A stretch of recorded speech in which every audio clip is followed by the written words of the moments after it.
Ömer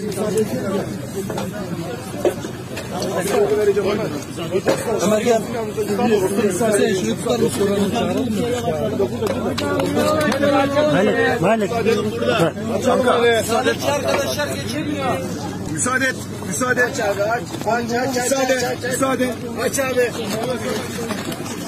Aç abi. Çantayı açalım. Arkadan altına koşacağız. Her şeyini almış. Ben gittim abi. Üstüne bakma.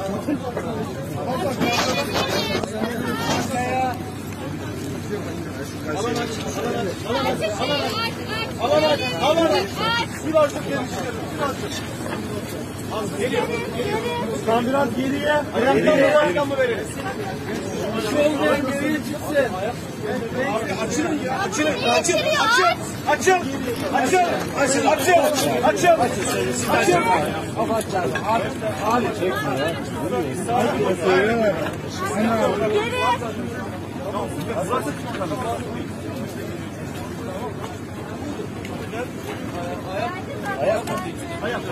Ayak burada. Sizin borcu benim üstüne yatayım, borcu söyleyeyim. Abi canı yatırıp duruyorum. Yeter.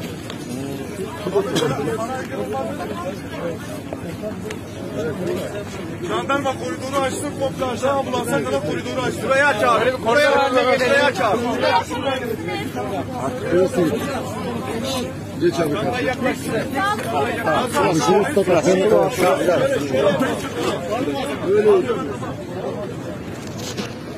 Kanka.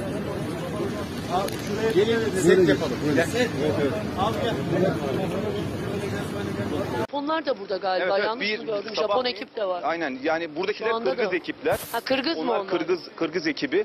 Ama dün burada enkazın öbür tarafında Japon ekibiyle buradaki diğer bir STK beraber çalışmışlar. Ama burada şu anda yanımızda beraber çalıştığımız Kırgız ekibi var. Evet. Çok teşekkür ediyorum. Ya bekliyorsunuz siz de hazırsınız. Uluslararası dayanışma ya. Yani Muhteşem bir şey Kamil'i yani. çıkarana kadar, onu sağ salim bir hastaneye sevk edene kadar hiçbir yere ayrılmayacağız. Şu öndekiler Kırgızlar galiba. Doğru mu? Arkadaşlar Kırgız ekip değil mi şu arkadakiler? Kırgızlar burada. AFAD ve Kırgızistan'dan Куткаруучулар тарабынан жер титирүүдө кулаган имарат астында калган жаран тирүү табылды. Мындай кубанычтуу жаңылык Туркия телеканалынын биринде түз эфирде чагылдырылган. Анда Туркиянын Кахранмараш шаарынын 12 Сукат районунда Кыргыз Республикасынан барган куткаруучулары издөө куткаруу иштерин жүргүзүү үчүн бөлүнгөн тилкеде кыйраган имараттын урандылары астынан аман калган адам табылып чыгарылганы жөнүндө сөз болуп жатат. Бул кубанычтуу окуя 11 февраль күнү жергиликтүү убакыт боюнча түнкү 2:30 3 чамаларында болгон. Табылган адам ошол кыйраган имараттын 5-кабатында жашаган 16 жаштагы Туркия жараны экени айтылууда. Onlar da şu an selamlaşıyorlar, birbirlerini kutluyorlar. Onların bu her bir canlı çıkarılışında birbirlerine teşekkür ediyorlar. Birbirlerine sarılıyorlar. Bakın bu insanlar daha önce birbirini hiç görmedi. Hiç görmedi.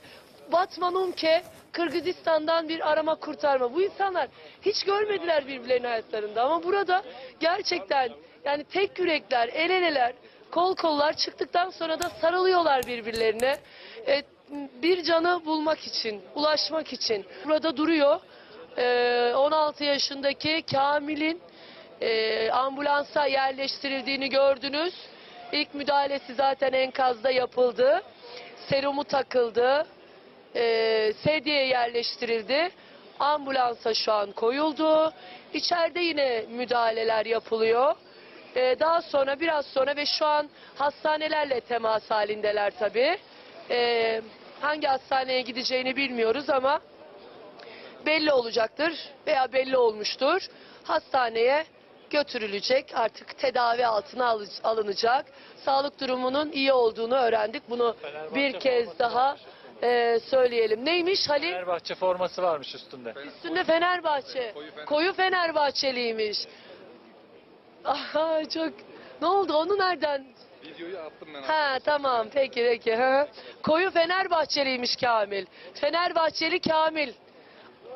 İşte enkazdan saatler sonra sağ çıktı. Sağ olarak ne mutlu ki bu anları görüyoruz.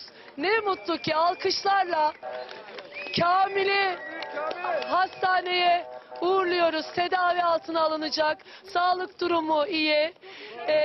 Çok şükür ki sağlık durumu da iyi olduğunu söylediler.